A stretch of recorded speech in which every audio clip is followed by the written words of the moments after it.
Hello बच्चों, आज हम इस वीडियो में पाठ प्रकाश के अंतर्गत जानेंगे कि किस प्रकार वस्तुएं दृश्य बनती हैं, प्रदीप्त तथा अप्रदीप्त वस्तुएं क्या हैं, प्रकाश का परावर्तन किसे कहते हैं, परावर्तन के कौन कौन से नियम हैं तथा नियमित तथा विशिष्ट परावर्तन क्या है। बच्चों, हम इस संसार को अपनी ज्ञानेंद्रियों की सहायता से जानते एवं समझते हैं। आँख सभी ज्ञानेंद्रियों में एक अत्यंत महत्वपूर्ण ज्ञानेंद्रिय है। इसकी सहायता से ही हम अपने चारों ओर की विभिन्न चीजों को देखते हैं। आँखों के द्वारा ही हम अभी इस वीडियो में दिखाए गए चित्रों एवं लिखे शब्दों को देखकर पढ़ पा रहे हैं।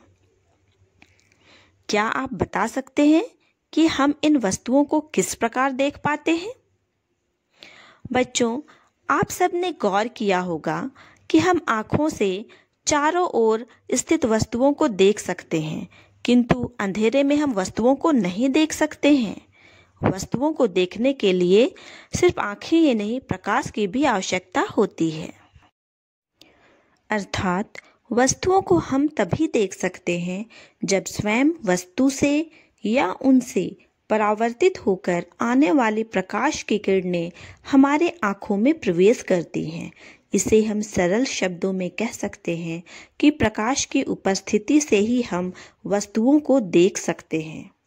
प्रदीप्त तथा अप्रदीप्त वस्तुएं क्या हैं?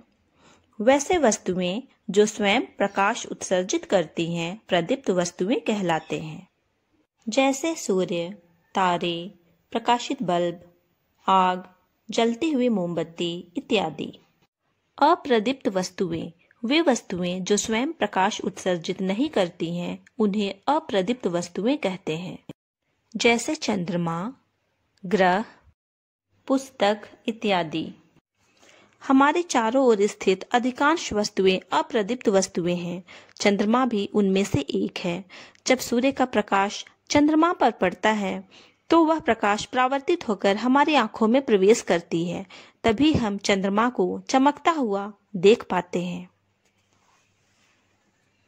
आइए अब हम प्रकाश का परावर्तन को एक क्रियाकलाप के माध्यम से समझते हैं। मैंने ये एक गत्ते का टुकड़ा लिया है। इसमें मैंने एक पतला छिद्र किया है, आप देख रहे हैं। और इस गत्ते के पीछे मैंने प्रकाश स्रोत के रूप में एक टॉर्च रखा है, जिसके कारण इस छिद्र से प्रकाश की एक किरण निकल रही है। और इसके साथ ही मैंने एक समतल दर्पण लिया है। आइए अब हम प्रकाश का परावर्तन को समझते हैं। अब मैं इस निकलती हुई प्रकाश किरण के सामने इस समतल दर्पण को रखूंगी। देखते हैं क्या होता है।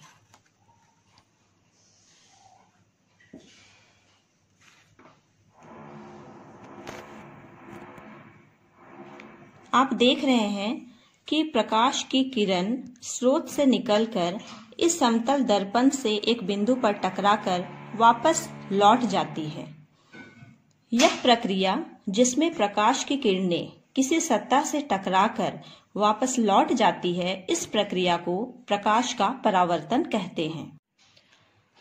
बच्चों, अभी हमने देखा कि प्रकाश का परावर्तन किसे कहते हैं। प्रकाश किरणें जब किसी सतह से टकराकर वापस लौट जाती है तो इसे प्रकाश का परावर्तन कहते हैं। अब हम इसे रेखा चित्र के माध्यम से इससे जुड़ी हुई कई अन्य तथ्यों को जानेंगे। आइए अब हम इसे इस रेखा चित्र की सहायता से समझते हैं।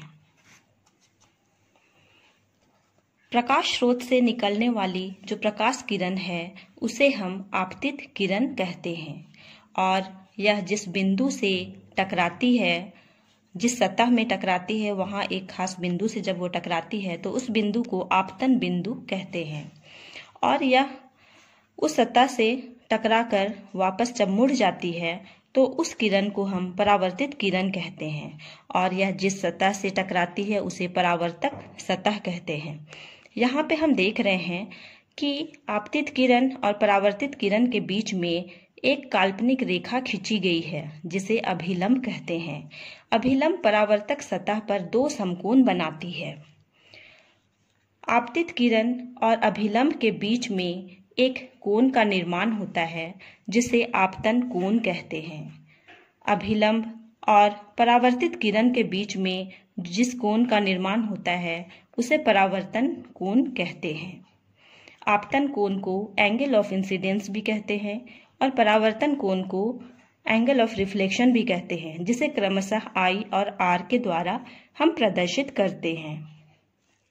इस प्रकार हमने जाना किसी परावर्तक सतह से टकराने वाले प्रकाश किरण को आपतित किरण कहते हैं।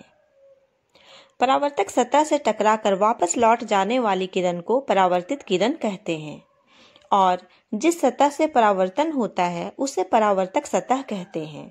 आपतन बिंदु पर आपतित किरण तथा अभिलंब के बीच बने कोण को आपतन कोण कहते हैं।